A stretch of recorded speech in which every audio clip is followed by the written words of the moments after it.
Course তো পড়াও না।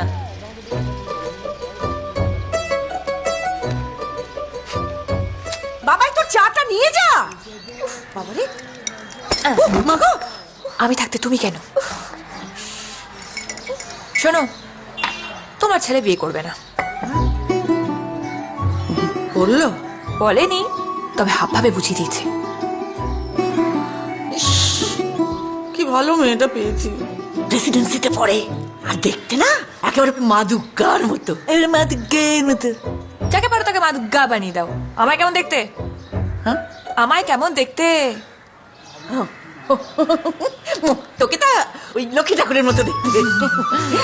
শোন না, ওই সীমন্তী নাম তুই বলবি না যে আমি বলেছি, তুই বলবি যে তুই চিনিস, তুই জানিস, ঠিক আছে? কলুয়া টোলা লেনে থাকে। রাজি করা না, তাহলে এই মাঘের বিয়েটা লাগিয়ে দি।